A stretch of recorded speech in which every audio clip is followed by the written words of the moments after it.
Hi everybody, Craig here. Welcome to episode 12 of my 1.5 versus 6 Age of Wonders 3 playthrough series. In this series, I'm playing against 6 Emperor AI that are on a team against me, although I do have an AI teammate that is on Lord difficulty. In this series, I'm playing as the Goblin Rogue, Gnulsa Nightstar. In our last episode, we actually encountered one of our opponents, and so far we haven't encountered any of them up until that point, but we did meet Olarmian, that's hard to say, Olarmian Robstone, who is a dwarf warlord.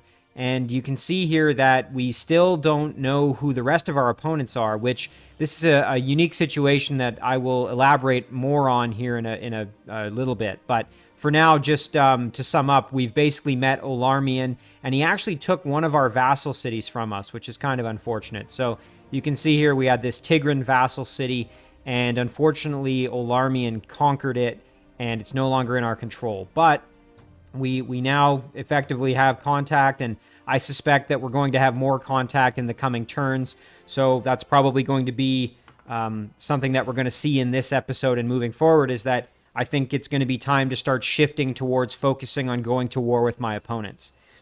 However, before I dive into the episode, I did just want to give a couple of quick shout-outs to a few individuals who left some excellent comments on the previous episode.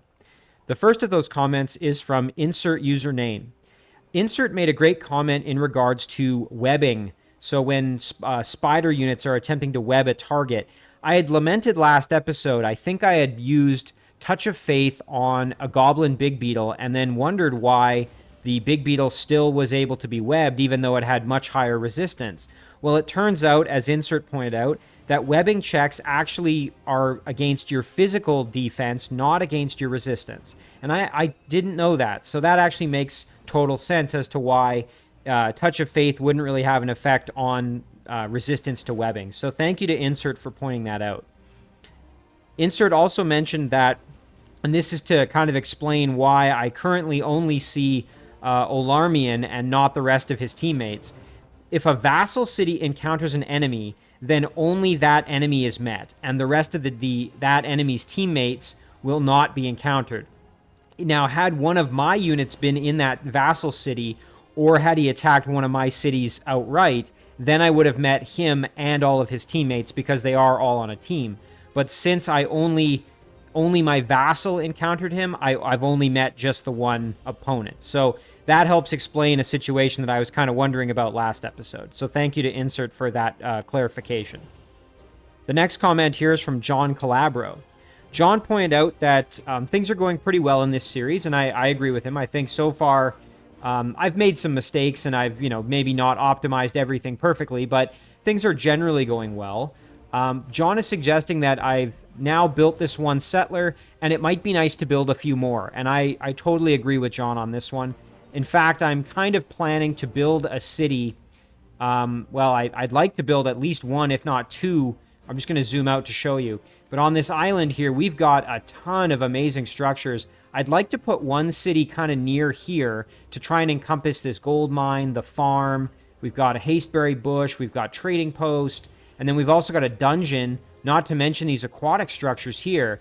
And then we've also got, if you look kind of on the other side of the island, we've got a ziggurat down here. We've got an additional aquatic structures. We've got a farm and gold mine here. So it might actually be kind of nice to have one city on this side of the island and maybe one city over here. So again, to John's point, more settlers would be a good idea. And I totally agree with John on that one. So thank you for pointing that out, John. The next comment here is from Gladden.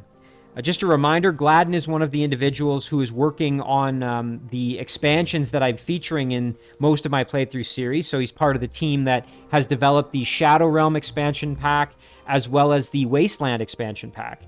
And Gladden basically is pointing out here that if I want to know more about the Nomadic Outlaw Dwelling, and just to refresh everybody's memory, I do have, let's just see if I can find it. Yeah, here it is. So I have this as a vassal right now, and it is a dwelling of nomadic outlaws. And so let's take a look at what Gladden is suggesting, which is to use the Tome of Wonders. So if we open the Tome of Wonders here, we can learn more about what units are provided by this particular dwelling race. And you can see here we have Nomadic Outlaws, and then we have Outlaw Oil Occultist, Slaver, Smuggler, and Watchman. So just to kind of highlight this, we have the Occultist, and just a reminder, of course, this mod is a work in progress, so certain elements of it might not be finished, like this, description here is unwritten, but the units are all functional. So you can see here that we have these Occultists who do Oil Bomb, Oil Bolts. It sort of seems like what these units are meant for, and this is kind of what Gladden mentioned, is that this support unit here is built to kind of capitalize on imbuing units with fire weakness so that you can follow up with units that do fire damage. So this would work really well with like Draconians, for example. Might not benefit me quite so much. The Slaver here is a cavalry unit that has Hurl Net as an ability, which is pretty cool. So fairly decent, I believe, tier 2 cavalry unit. That's pretty solid, actually. And then if we look here, we've got the Outlaw Smuggler, who is an irregular unit that has Fire Pistol and Melee Strike. And then we also have the Outlaw Watchman, who is basically a souped-up pikeman unit. You can see here, very, very powerful. Armored. We've got innate physical protection. We've got a Sun Shield. So this is basically like, you could almost think of it like a Tigran Sun Guard on steroids kind of thing. And then we've also got Guard Breaker here. So very, very powerful unit. Also has extra strike, which is pretty cool. The unit has an extra strike available that can't be retaliated against on target enemy unit.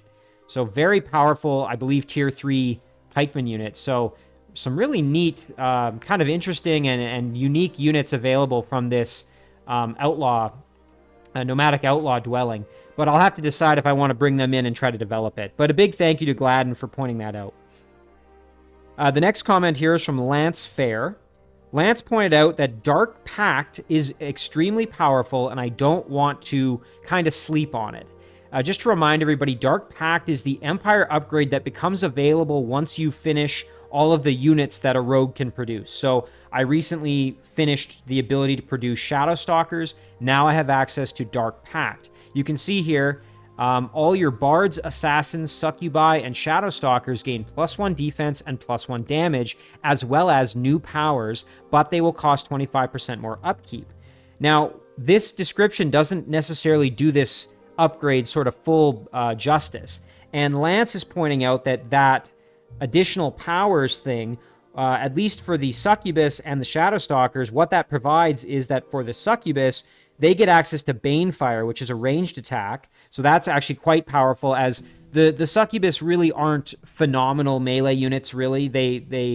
So this would kind of make them more versatile and allow them to do more damage, potentially. And then the Shadow Stalkers, importantly, get access to Shadow Step, which is an absolutely devastating ability, very, very powerful. I really enjoy using that with Deathbringers when I play Necromancer. So this is extremely good, in addition to just the flat defense and damage boosts from this ability. So I really appreciate Lance pointing out the utility of this, because I think I kind of would have just passed over it, as I sort of did. Lance also mentioned that I'm at a point in the game here where I'm only on turn 33, but I have actually a fairly high amount of knowledge income thanks to all of my vassals, and as such, Dark Pact's only going to take 15 turns, which, considering kind of where we are in the game, that's actually not that bad. So it might be good to start this fairly soon, perhaps maybe after we finish Advanced Logistics. So big thank you to Lance for that, pointing that out. And then finally, just a quick shout out to Samuel Gomes.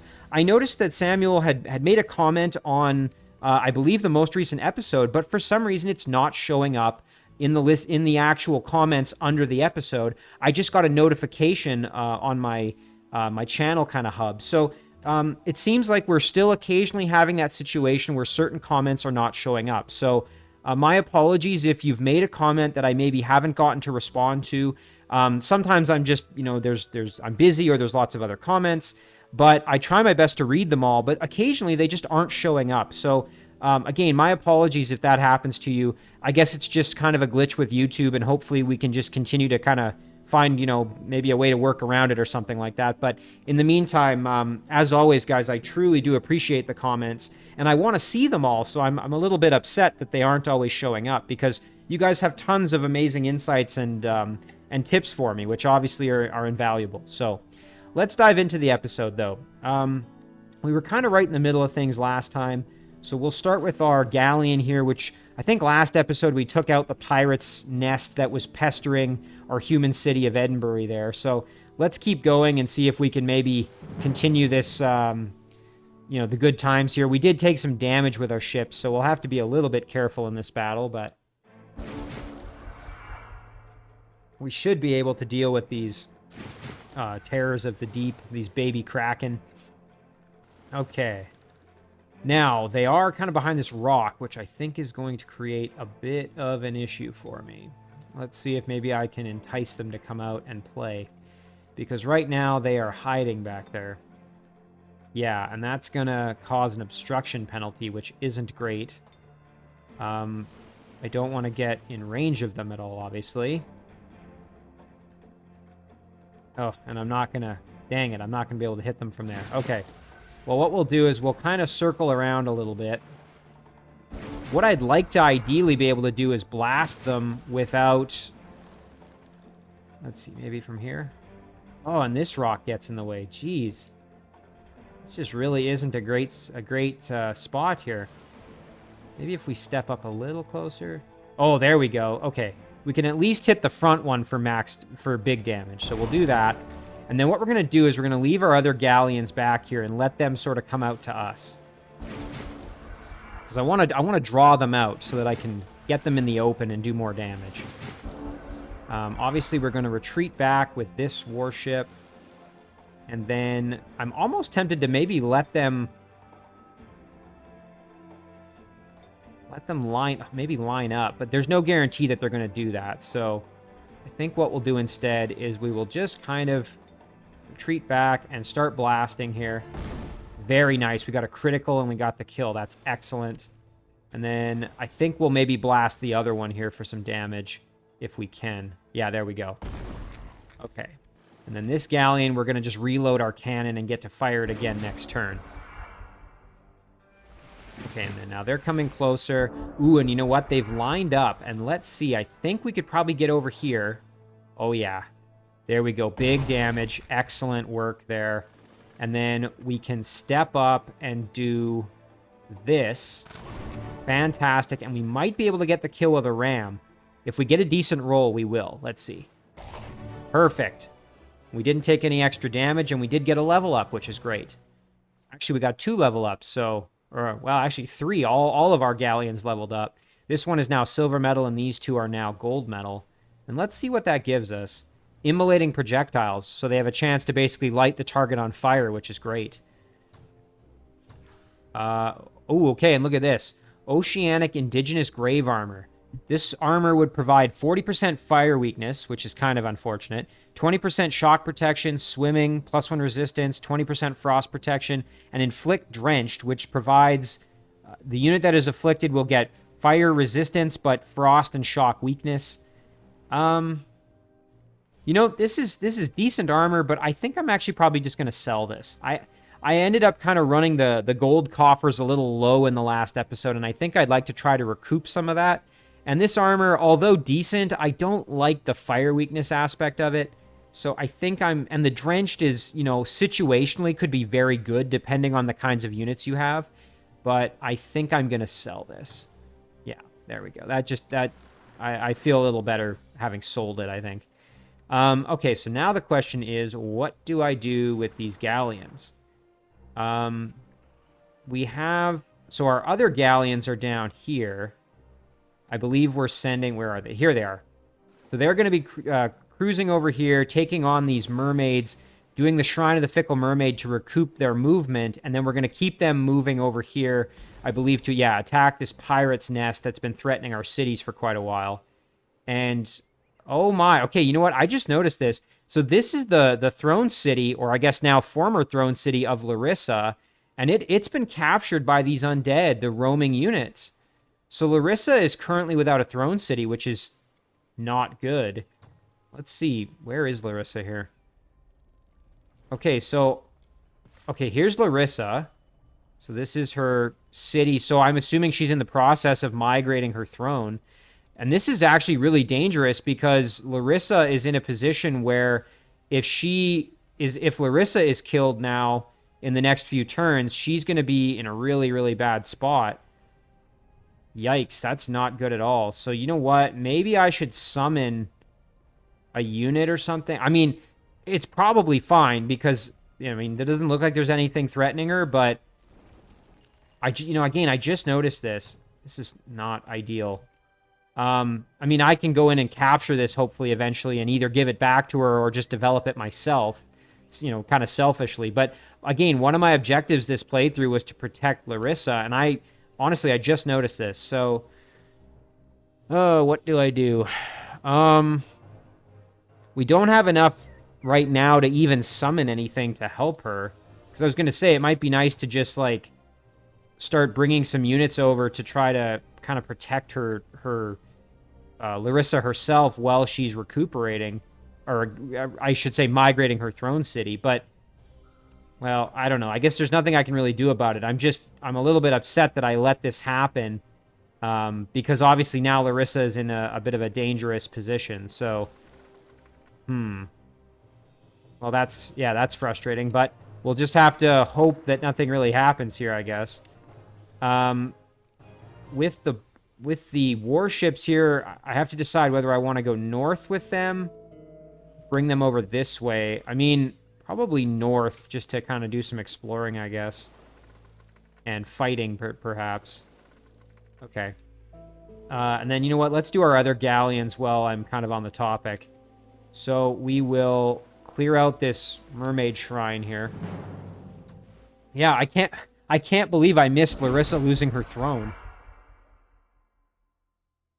And, I had just cleared it out cleared out some of the mana nodes there with my Necromancer to try to kind of help her out and provide her a little bit of extra income. And, of course, okay, so what we're going to do, we're going to head over here. We should be able to kill this mermaid. So I think we'll be fine. I just want to make sure I'm not in attack range of the other one. Yeah, there we go. Okay. We're good.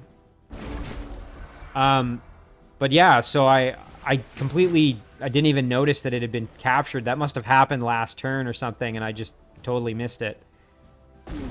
Which is obviously not good because, I need to be, again, keeping an eye on Larissa as well as my own situation. Especially now that we've encountered an opponent, I suspect that in the coming turns we're going to start coming under attack probably. So, yeah, that's really a shame. Again, hopefully, I mean, thank goodness Larissa has additional cities and can migrate her throne over, so I don't think there's really anything I can do to help her, though, at this point, which is kind of unfortunate. I mean, again, I can move in and try to, basically recapture the city, which I'm definitely going to do. I'll probably send my Necromancer over to do that once I'm able to. Okay, now let's deal with Gnulsa here. So Gnulsa, I think I want to go clear out the Sphinx Temple. So we'll send Gnulsa stack down like this. And last episode, we finished an Empire quest for having cities belonging to, I believe, 5 different races. So we have dwarves, humans, halflings, high elves, and goblins. And you can see that we got a support unit from each of those races.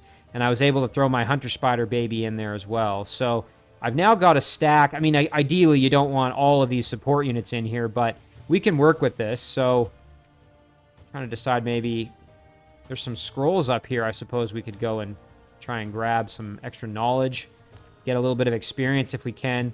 I also have this Dread Monkey that I had to abandon from the other stack, so I suppose we could try and join in, but unfortunately these mountains are in the way, so I think we're just going to have to do the battle like this. So let's do it. The good news is here we're up against 2 Phantasm Warriors and a Wisp, and we have a pretty good amount of elemental damage, which these Phantasm Warriors, as you can see here, have only 8 resistance. So we should be in good shape to fight them.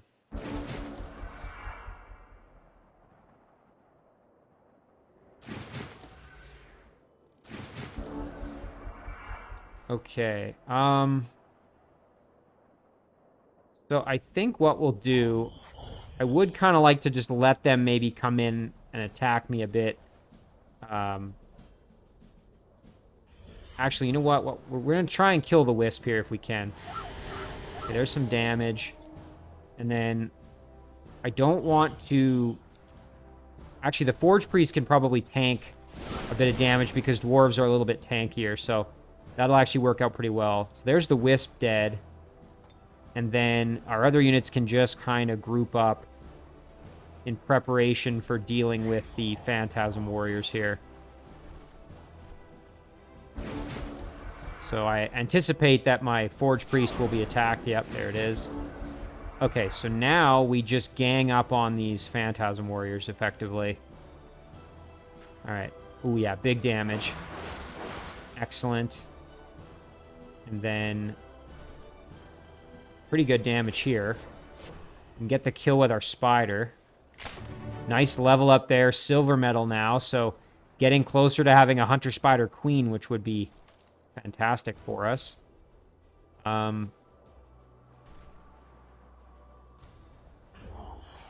Just trying to decide who would be best to kind of...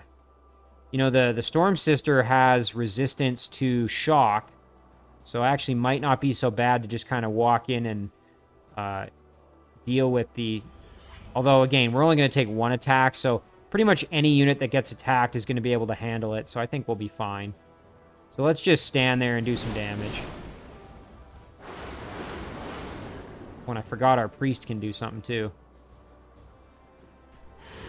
Actually, you know what? If I had played that a little smarter, I could have moved my units in and probably killed it. Again, not taking the range penalty. Ooh, and we took some big damage there. Let's heal that. And our Forge Priest is a little bit worse for wear too, so we'll heal the Forge Priest. And then we'll step up. Spiders have already gained some experience, so we don't necessarily need to worry too much about them. Although we can warp in behind and do a flank shot. Do some damage, and then get the kill with our Forge Priest here. Excellent. Nice level up there. So that went pretty well. And again, this Spider is getting closer and closer to being a queen, which is what we're after. 104 extra knowledge. That's good. Although, unfortunately, that didn't speed up advanced logistics at all. Okay, we'll regroup our stack. And then now I just have to decide what do I do with this little group. Suppose we could go head over to where our giant dwelling is and maybe see if we can... Yeah, let's do that. Head over that way. Maybe we can go clear some structures over here or something like that. Meanwhile, we can grab this with our Dread Monkey over here. It looks like we've got ourselves another landmass, which could use some exploring. So let's check it out here. Okay. It's another island, most likely. And we've got this Grimbeak Crow that's in the Shadow Realm, so we'll head down this way. And it looks like we've got potentially another dwelling or a large city. This, I'm guessing maybe a dwelling, but we'll have to see. We can try and make contact and grab perhaps another vassal, which would be ideal.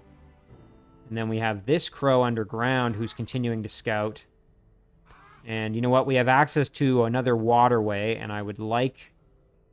Oh, and look, there's some treasure up there. Let's go see if we can grab that. Excellent. The water, I just find the crow is a little bit more protected because only floating and flying units can really threaten the crow there. So, as for Beneaths here, we were kind of defending Belfime while we were waiting on production. It looks like this roaming unit is down here. So you know what? Let's actually go down and deal with it. That way our city's not as threatened, and we can get some additional experience here, of course.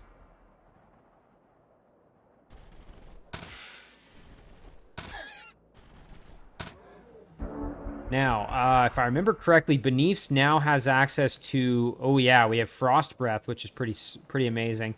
And as you can see here, we also now have Inflict Stun, which is devastating. So what we're going to do is do this.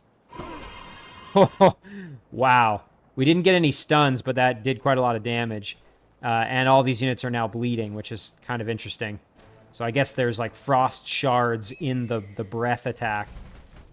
Oh, and you know what? I should have healed the Eagle Rider. That's too bad. Because there, we can get that kill. I was going to say I could have used my priest to heal the Eagle Rider before he flew in, but that's all right. We'll step our crossbowman up. We could actually almost get the kill here. Okay, not quite, but our priest can do it. Perfect. But yeah, that inflict stun on Beneaths is going to be absolutely devastating, so very happy to have it.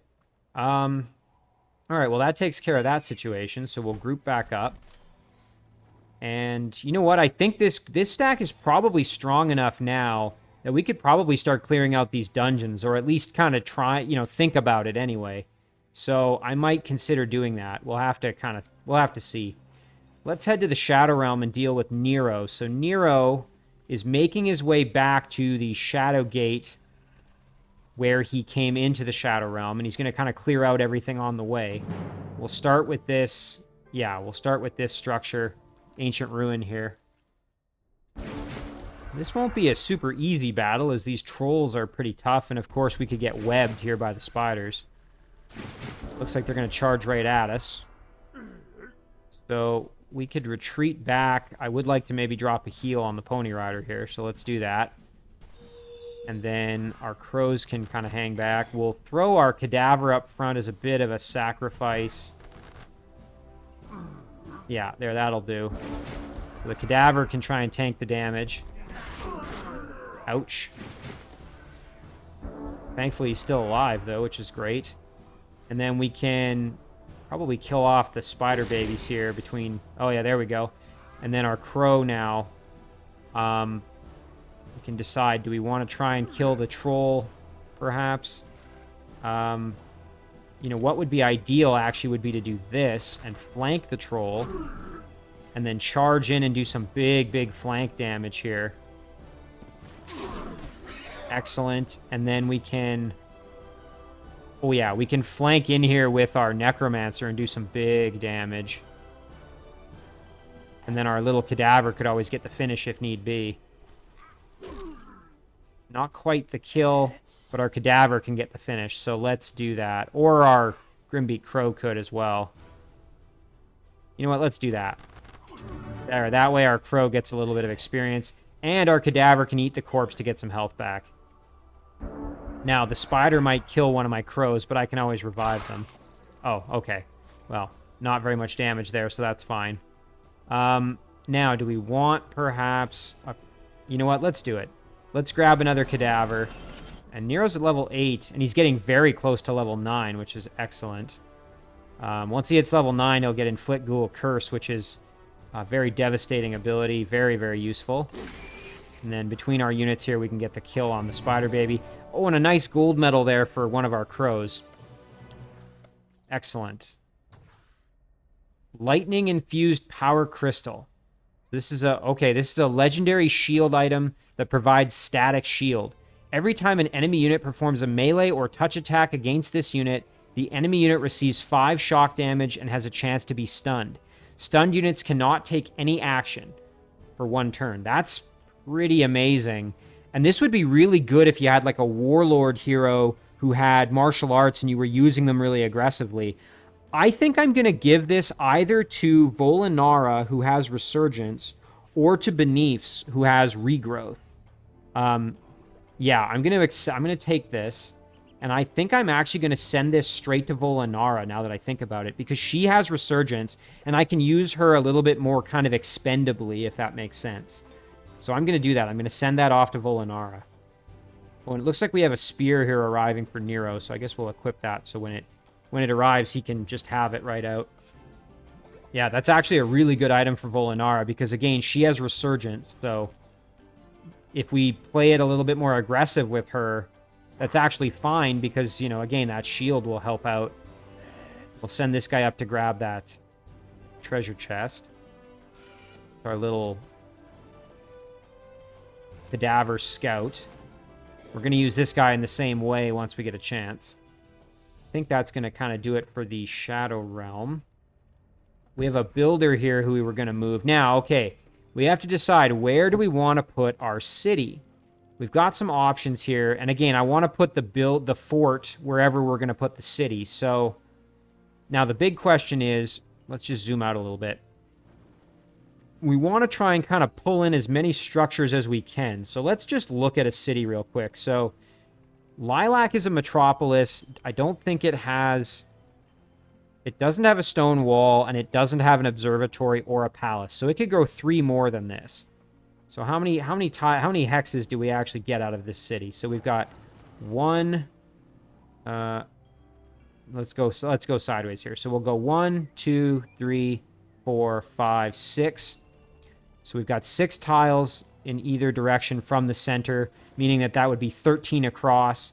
And then if we expand that more, we can get stone wall plus observatory plus palace. So that would be a maximum of 3 additional tiles, meaning that we would go from 6 here to 9. So then we would have 19.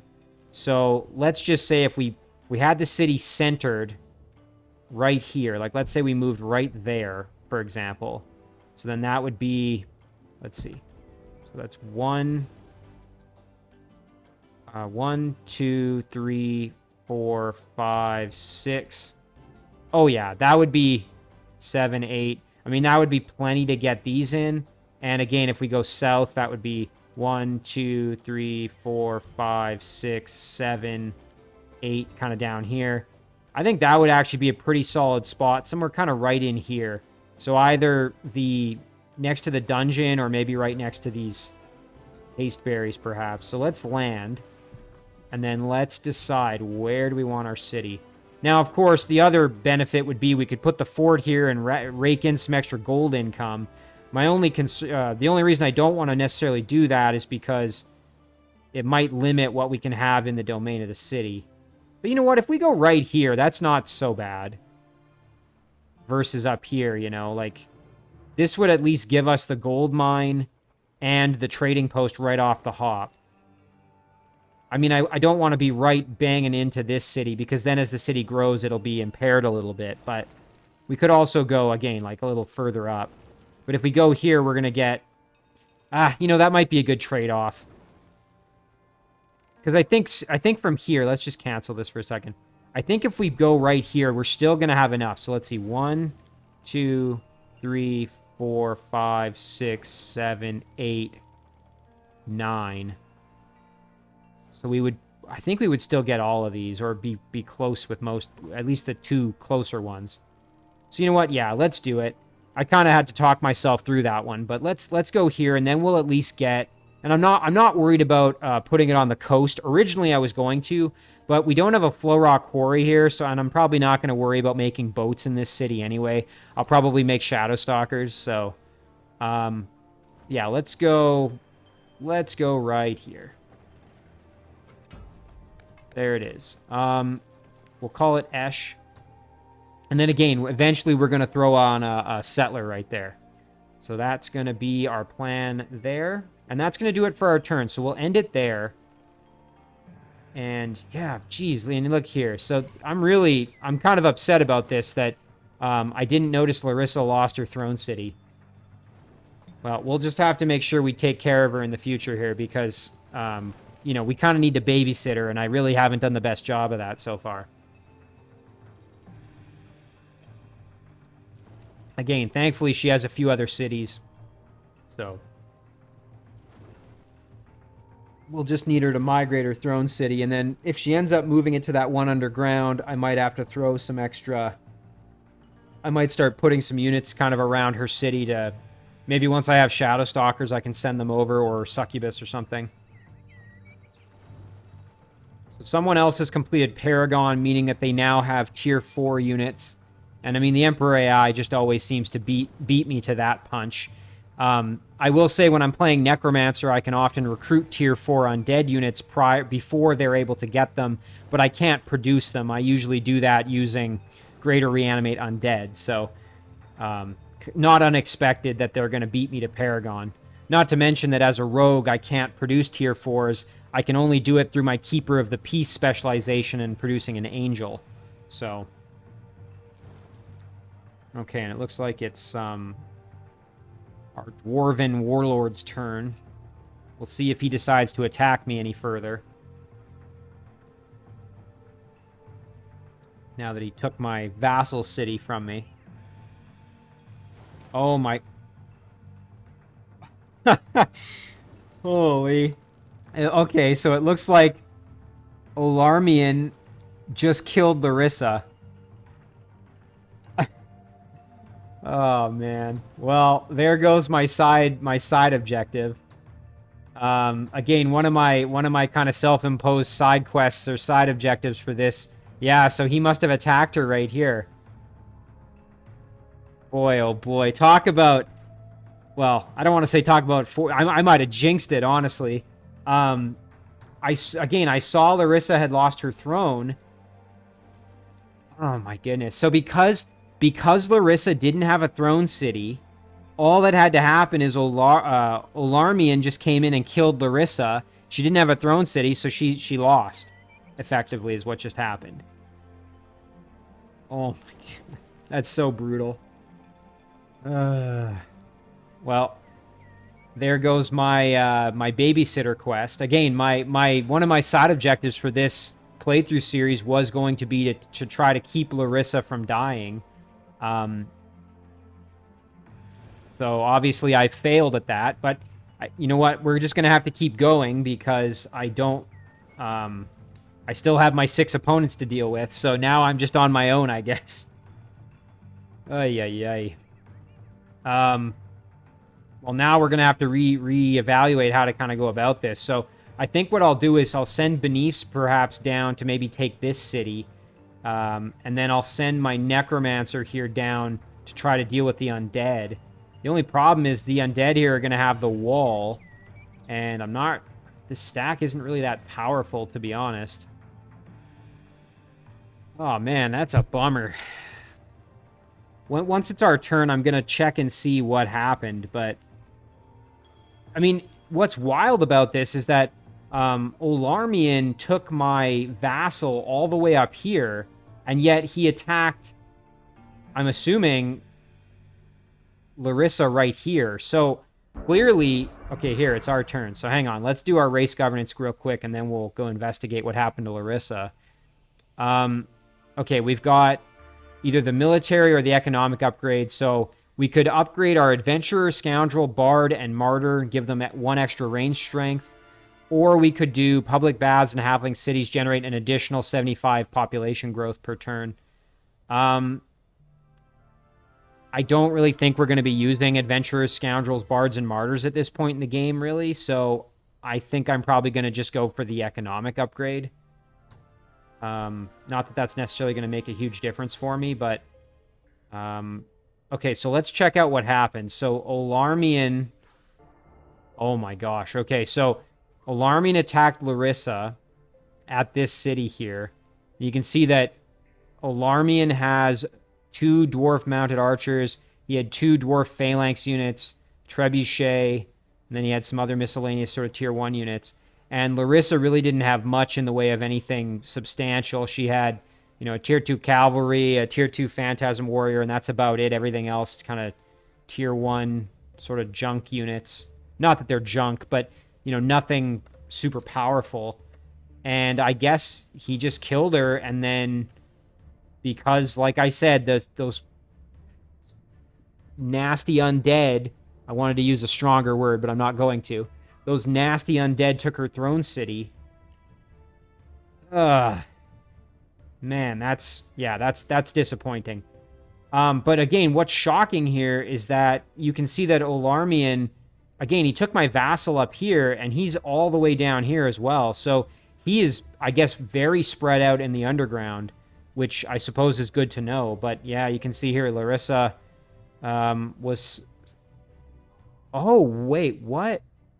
In turn 33, Larissa Mirabilis was slain by Edward Portsmouth. Well, but she lost to Olarmian. Well, that's weird. Unless, maybe I read that wrong or something, but... I guess, okay, well, I think Edward Portsmouth is a human dreadnought, if I'm not mistaken. I could be wrong, but so that means I guess we're up against a dreadnought as well, so... We're going to have to watch out for those flame tanks if that's the case. But, you know what? Okay, this has changed from... we're going to pivot on the fly here. This has changed from babysit my AI teammate and keep her alive to avenge my teammate who has been slaughtered before my very eyes. So that's what this is going to be. This playthrough series has switched from protection to vengeance. So now this is going to be the vengeance motivated playthrough series. That's what we're going to have to do here. So if we look at Ancina Res, we have, so this is our Archon Revenant dwelling. We hurried production last turn, and we've now got the option to do either the Throne of Bone to try and get Wraith Kings, or our Mausoleum to try to get Revenant Titans. When I play Necromancer, I usually go for the Throne of Bone to get Wraith Kings because as a Necromancer, you can get an upgrade that your support units get heal undead, and then I can use the Wraith King, which is a support unit, as a healer as well as a fighter, which is really powerful. The other nice thing about the Wraith King is that although it's a tier 3 unit, it has floating, which makes it very, very mobile. And in a game that I'm in now where it's an island map type, that might actually be really useful. Although I really like the Revenant Titan for just how, the sheer power of it. Might actually be better to do the Throne of Bone, get the Wraith Kings, which are a little bit more versatile on this map type. They can also just bypass walls because they're floating, so yeah, let's do that, and we're going to hurry production.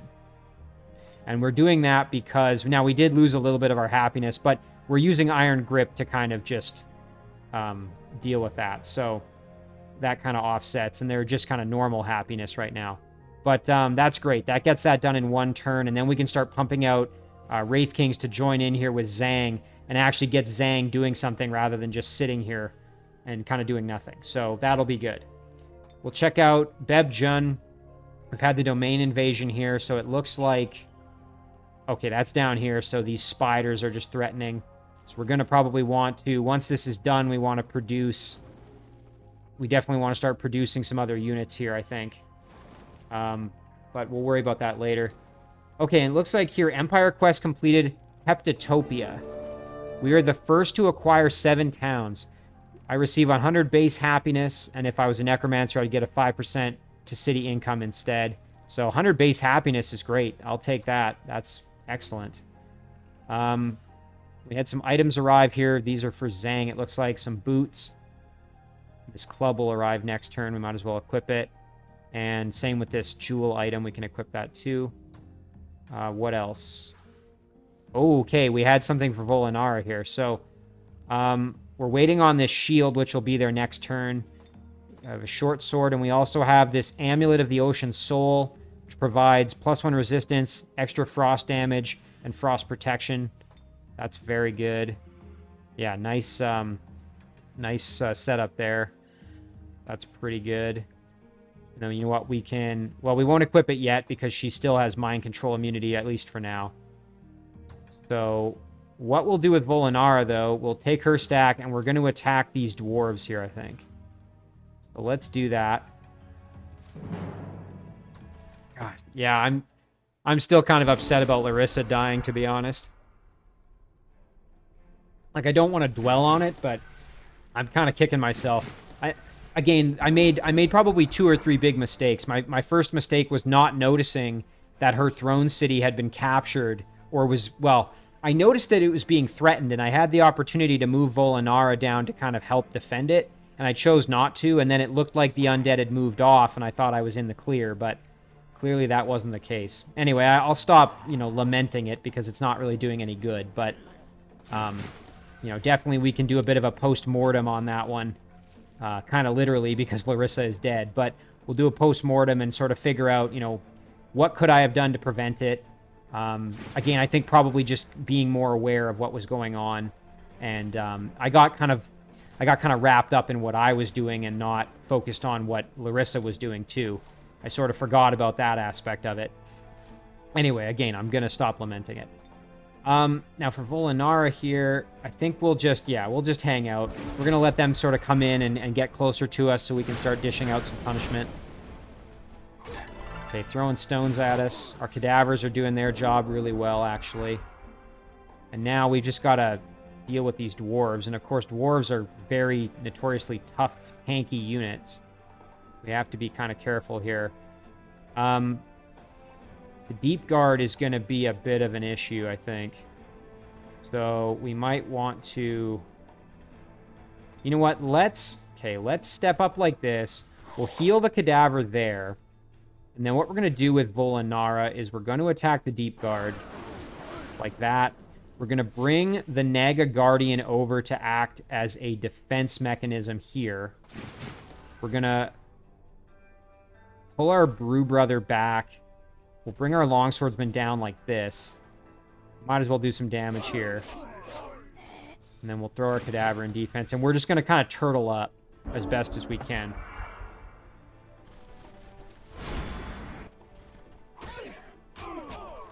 Oh, going after my Brew Brothers. Ouch. Okay, both of them went after my Brew Brothers. That's not good. So we need to get rid of the Shield Bearer.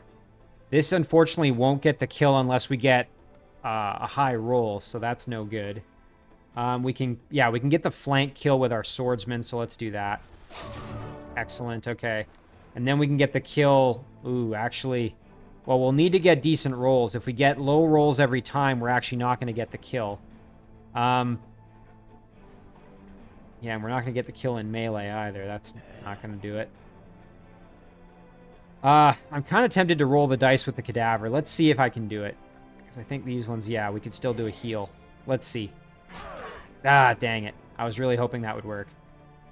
The reason being, I don't want to leave this Brew Brother with such low health, because then it's almost a guarantee that he's going to die.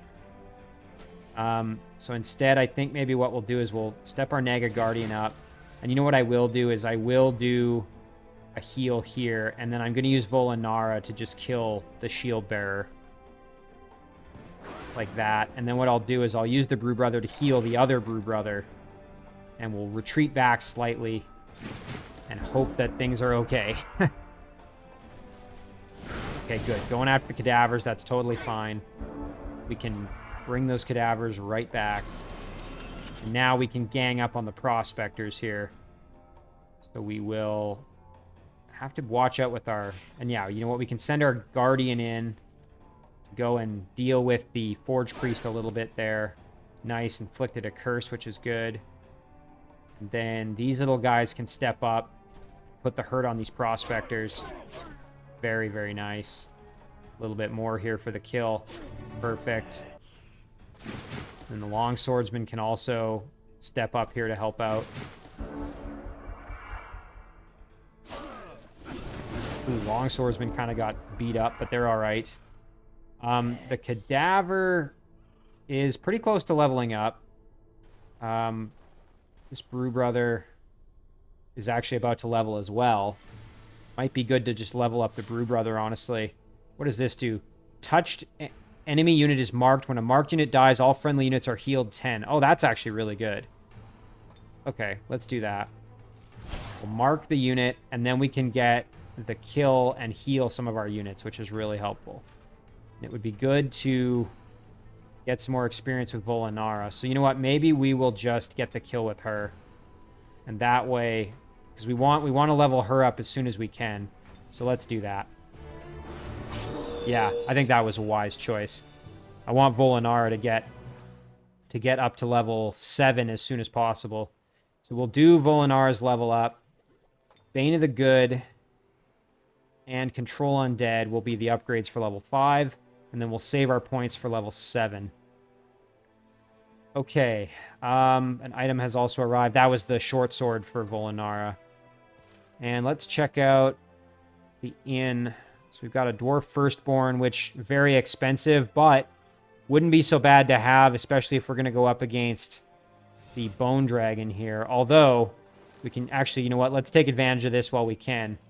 We can kill this carrion bird here. The only problem is, are we then going to have enough to get down here and do this? Probably not. That's kind of a annoying situation here. I think I'd rather get rid of the spawner, to be perfectly honest. Yeah, let's do that. Sorry, I'm going to redirect here, and then we'll go back to Volanara after we've done this. So we're going to be up against 1 galleon and 2 frigates. This will actually be a pretty tough battle for us. We had this exact same situation with our previous, our other stack, I believe, kind of was in this same situation, so. All right, let's see if maybe we can use some cover here to our advantage, kind of. We'll step up and blast there. What about like this? Oh yeah, that's pretty good. There's some big damage. And then a little bit more over here. Blast this frigate. Or the galleon. Let's blast the galleon. There we go. Now we're going to take some damage. That's unavoidable. Oh, and he drove around. Oh, and I grouped them up like an idiot. Yeah, that wasn't smart. Dang it. I know better than that. Well, maybe I don't. That's the... Alright, so we want to kill the frigate. That's for sure. What kind of damage do we do with a ram versus the fire? Okay, well, the ram is more effective, but it's going to take 2 shots to get the kill, I think. Either way. This galleon, we can just kind of go fight this frigate over here, I think. Kind of 1v1 it. Yeah, we're not going to be able to kill the galleon at this point, so let's cruise around like this, do the ram there, and then kill it with the fire arrows, and just hope that we don't get killed. Okay, perfect. We're able to survive that. We can cannon blast, or we can go for the ram. And over here, same story. Let's see, what kind of damage do we do? Ram is 16 to 24. What does a cannon shot do? Oh, and of course, our line of sight is... Or our, okay, this actually does a little bit more damage, so maybe we do that. Unfortunately, this galleon is in really rough condition, so... Perhaps what we should actually... You know what we should do is probably step up. Hang on, can we... Oh, yeah, we can go like this. We use this galleon, and we want to kill off the galleon is what we want to do. So we're going to go over here and then do this. Very nice. Okay. Now it's just the frigate left. Okay, perfect. We can handle this. And then we can blast the heck out of it with our arsenal. Very nice. Okay, so we took out those pirates. And we're getting a cursed egg and a helmet of orc anger. The cursed egg would be nice to have a flying mount, but... I mean, it's 10 turns away versus 150 gold, which, I mean, that's not bad. This Warcry helmet, I mean, it's useful, but it's not, you know, amazing. The only really unfortunate thing is the cursed egg does take 10 turns to hatch, which is kind of a shame. I mean, it would be kind of cool for a necromancer, but I think we're going to just sell that for gold, honestly. Okay, and then, yeah, we can't get back up there, but you know what? Let's try, and maybe we can fight this thing next turn. Okay, now back to Volinara here. So the question is, do I want to spend some gold on this Firstborn and have a big, powerful unit to then head back over and fight these undead? I mean, I might not need it, to be honest. I mean, I've got... Well, I really don't have much, actually. I mean, this is just such a waste of gold. I hate spending gold on these things, because it's overpriced. But in this situation, it might actually be useful, so I'm gonna... And I might regret this decision, but I think I'm gonna do it. So let's do the Firstborn. And then we can have, you know, our long swordsman go off as a separate unit. And I don't really feel good about this fight. I just don't think it's worth trying with what we have currently. The tomb I would like to raid, but I don't know if we're quite strong enough to do it at this point. Yeah, I mean, and again, we only have control undead. We don't have greater reanimate undead, which would be kind of better to have to recruit strong units. So I think what we'll do is we'll send Volinara over this way. We want to get down to the city, so just look at the path that it's... Okay, we'll go that way. It pains me to bypass this battle. Although, you know, Volinara does have Resurgence, and I haven't really been using that. You know what? I might... Oh, I'm gonna regret this so bad. But let's do it. Let's take the risk here. I think we can handle it. I just have to be smart. Which, you know, sometimes I end up not being all the time, so we'll hope that this goes well. Now, thankfully, we have a pikeman unit, which will be good against the Mammoth Rider, but I have a feeling that we're gonna be in some trouble here pretty quick. So what we're gonna do is we're gonna use our Brew Brother here to beef up our Firstborn, and then we're gonna do the exact same thing over here with our Naga Guardian, because again, I'm anticipating that these two are gonna be our heavy hitters for the battle. They're gonna need the extra health. What we'll do is we'll throw our Cadaver up front. We will retreat Volinara back a little bit. Even though she has Resurgence, we're gonna try to play it a little bit safe here, and then we're gonna let them sort of come in at us. Yeah, our Firstborn's gonna take a pounding here. But let's see what happens. I'm already regretting my choices. Yeah, that's not good. Cadaver just instantly dead. Okay. Thank goodness we have that regrowth. That's going to save our keisters, I think, in this one. We're going to back up one, and we're going to revive the Cadaver, because we're going to need him. I completely forgot about the Long Swordsman, so that's not good. And now, okay, at least we can do some work on these Ice Queens, so we can start doing that right here. Excellent. And then we can bash them, and we won't get the kill, but we'll at least be close. Okay, great. And then, you know what we can do is we could... Let's see, can we kill the... No, we can't kill the Mammoth Rider. That's unfortunate. So what I was going to say is it would be great to just kill this Ice Queen. I'm kind of thinking I'm going to move my Brew Brother over just to accomplish that feat. Yeah, there we go.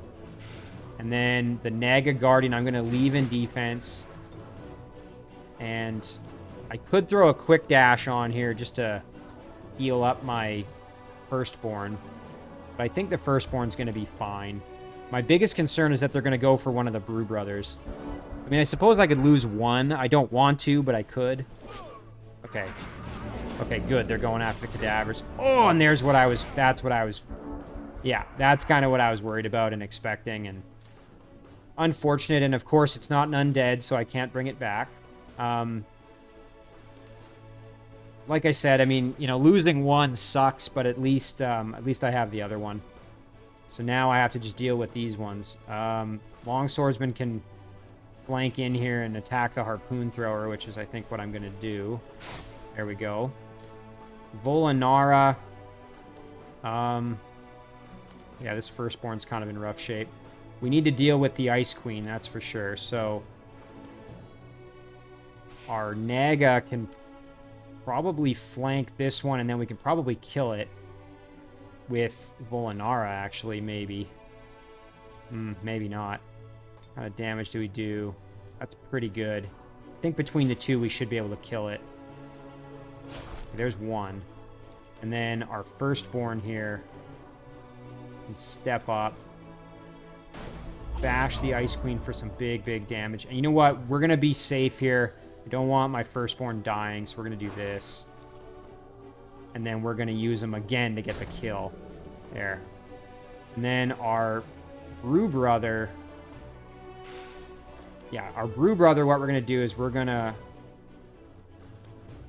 advance here, get the kill, and then we're going to use our hero to just suck the movement points away from the Mammoth Rider.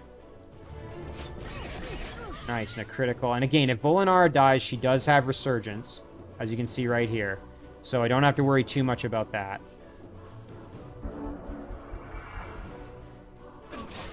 Okay, perfect. All right, excellent. So this worked out.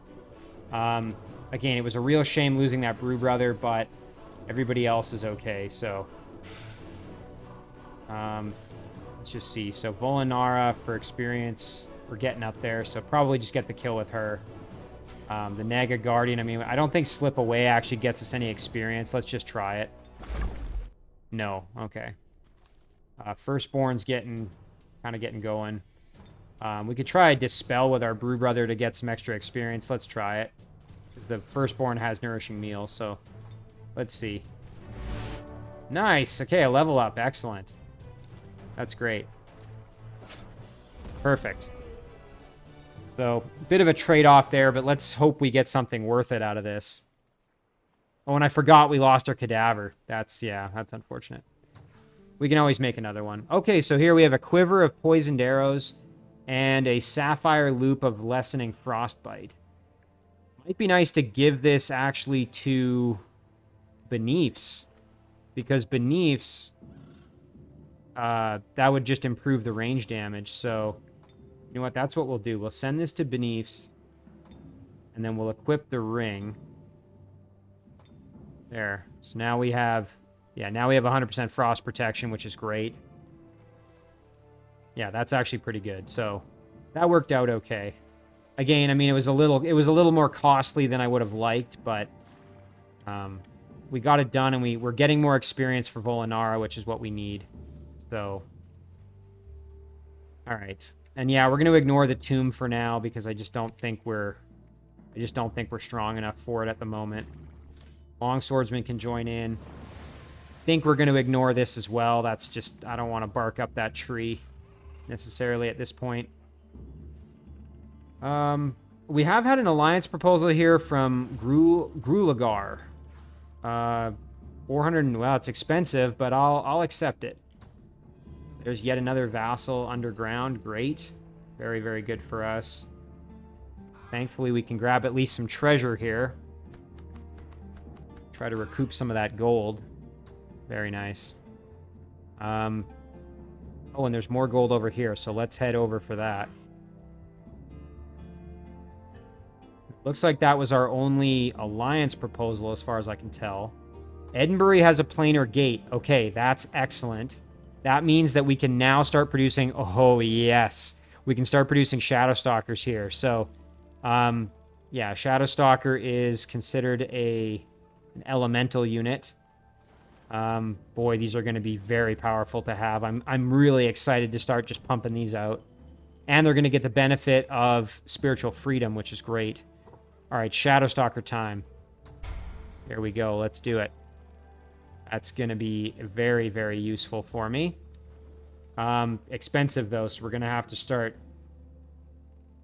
figuring out additional gold income. Actually, on that note, I think some of our... Yeah, we had these galleons over here that we're going to maybe go and grab this treasure eventually. So let's head up north here and kind of loop around. You know what, we can head over and kill these mermaids, clear out this oyster reef, and then grab the treasure next turn. So yeah, we're kind of hurting for gold now, but we might be able to gather up some extra if we do some more battling. So let's take Gnulsa here. And, oh, and look at that. We've actually got some gold down there as well. So we're going to send Gnulsa over here. Unfortunately, using Quick Dash in that battle means I can't use Spiritual Freedom this turn. But, I mean, I didn't want to lose that Dwarven unit. So we'll do the Sphinx Temple here.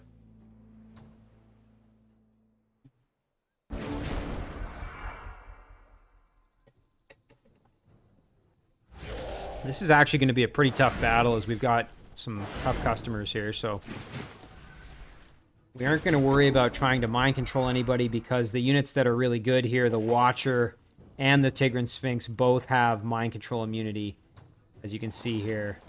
So we're not going to worry about that. We're just going to try to win the battle without suffering too much damage, which I have a feeling is actually going to be kind of difficult. So first of all, what we're going to do is we're going to buff our Ogre with Touch by Faith, and then we're going to buff our Big Beetle with Nourishing Meal. And then we're going to kind of hide some of our units back behind cover here as best we can. What I want is for them to come in closer to me so I can... Oh, and I lined up. That was stupid of me. I completely forgot about that. And Gnulsa's taking damage, so we're going to have to get Gnulsa out of there. Okay. Thankfully, Gnulsa can heal, if I'm not mistaken, so we might have to heal ourselves with Gnulsa. Yikes. This is actually, you know what, I committed to this battle, and I actually kind of regretting it now that I'm looking at what we're dealing with here. So our apprentice can firebomb everything in here and actually do fairly decent damage. Boy, you know, we might lose a unit, and that would be really, really not good. Our big beetle needs to get in there and just start putting in work. So let's, you know what, we can, okay, our ogre. Oh yeah, our ogre's going to be in trouble. And I don't want to risk Gnulsa. So I was going to say, what I was going to do with the ogre is attack the Sphinx, but I'm worried about the ranged attack from the Mystic that's going to hit him in the back. And then the Sun Guard will probably kill him afterwards. Not to mention, these are going to probably attack my Draconian Apprentice down there. Alright, well, the Big Beetle can step in and go after the Watcher, probably. The Ogre can probably kill the Sphinx with a nice flank shot here. Oh, man. Yeah, this battle was a bit of a mistake, actually. I did underestimate this. Gnulsa, we just don't want to take a risk. So what we're going to do is we're going to retreat Gnulsa back. We're going to heal Gnulsa. And then we're going to step up. Oh, this pains me because I'm almost guaranteed to lose the Ogre if I do this. Then we're going to attack the Sphinx. Ouch. And we're going to try and hope for a kill here. Excellent. Okay, we got a critical. That's helpful, although we're probably still going to lose the Ogre. I think it's almost a foregone. There's not a whole lot we can do to stop it at this point. The Big Beetle, we're going to charge in like this. Attack the Watcher. Our Brew Brother. We don't want to overcommit the Brew Brother, but we can at least kill the Watcher. Okay, and the Brew Brother might be in danger now. But the Ogre's almost certainly going to die. Oh, thank goodness they're going after it. Okay, okay.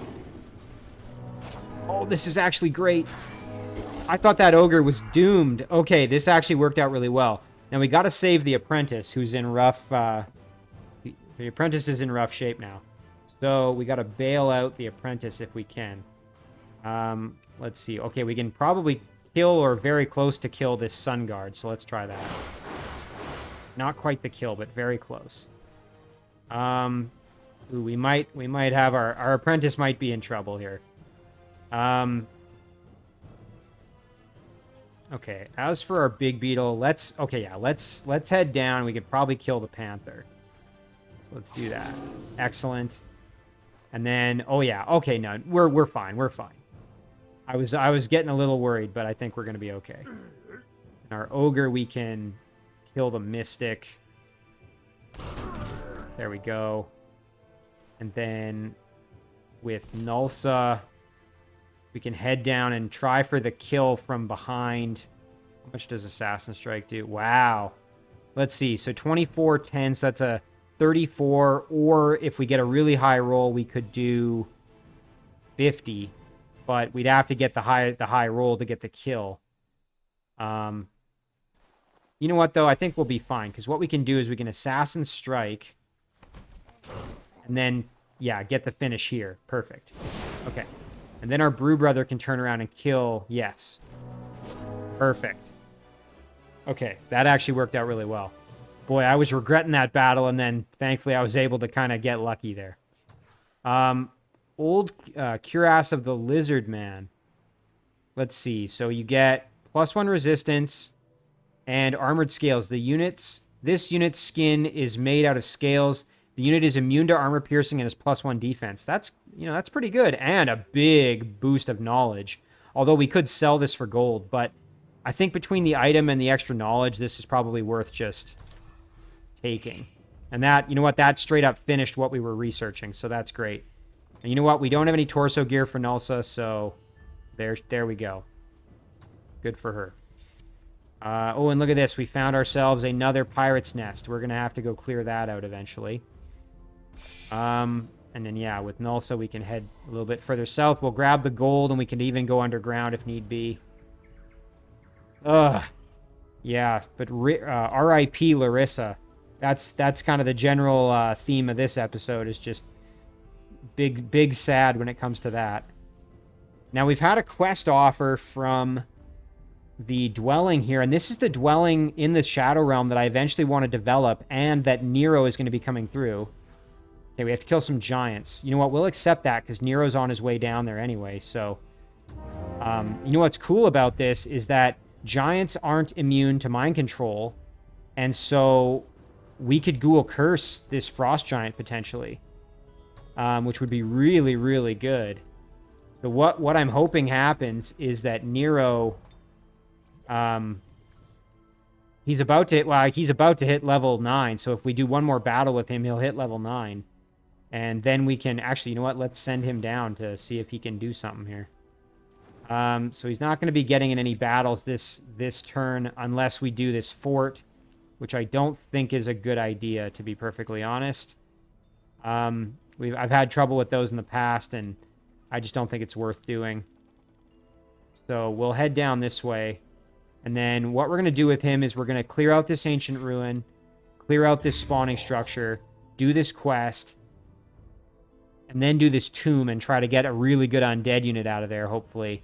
And then maybe eventually try and clear this Forgotten Throne out, because we want to get this Ancestral Boneyard and be able to produce the Elder Bone Dragon, which would be amazing. And then maybe even do the Forbidden Sanctum, and then head down here and clear out this structure as well, because that's been spawning units that have been harassing my cities. So, as for our other little units here, we can do some more scouting. Let's grab this gold. We need it. Yeah, there we go. That's great. And then we'll keep going north. Oh, and we've met... let's see. Negotiate. They want open borders and a peace treaty. Happy to accept that. Let me know when you're ready to talk. And then this little guy can, I guess, figure out what to do next. As for this one, I think I'll send him actually down with Nero, maybe. Although, I'm trying to think what would be best for him. So I want to use him to explore. So, yeah, you know what? We'll go up the road here. Okay. Oh, and you know what? We still have that crow over here. While we're in the Shadow Realm, we might as well do this. So let's encounter this other dwelling here. So they want us to pay them to open the border. All right, sure. That's just another potential vassal here in a couple of turns. So might as well do it. Oh, and look at that. Some more treasure. Let's grab that. Perfect. That just recouped our cost, more or less. And then there's some more down there. So we'll head down there next turn with that scout. Now that we have advanced logistics done... well, actually, we could just do scout training right now. And then we can start doing Dark Pact. So scout training, all irregular units receive +1 vision range. Kind of get that out of the way. Or we could just do Dark Pact now and shave a turn off of it. I mean, I do want to start working on Dark Pact. The only thing that sucks about it is I'm committing 14, potentially 14 turns to it, which is kind of yucky. I mean, this isn't really going to, be super helpful for me or anything like that at this point. I think we'll just start doing Dark Pact. Let's just go for it here. Because that's going to be huge when I get it, when it's finished, so. We can always shift off of it if need be at one point, too. That's a good thing to remember. So, I think we'll probably call it an episode here. Boy, bit of a downer of an episode, though, let me tell you. Losing Larissa like that, it's just, it's kind of embarrassing because, again, I had, planned to protect her and, be a sort of babysitter this episode, but, or not this episode, this series, I mean, and now I'm not really getting to do that. It's my own fault, really, so. Yeah. I was going to say we could try a dungeon battle, but I think I'm going to call it right here. So that'll be for next time. So really, really unfortunate development there. We failed our side quest for this playthrough. But we're going to just have to try and double down on our main objective, which is obviously to win the game. So we're saving this one as episode 12. And as always, guys, thank you very much for watching. I really do appreciate it, and I will see you in the next one.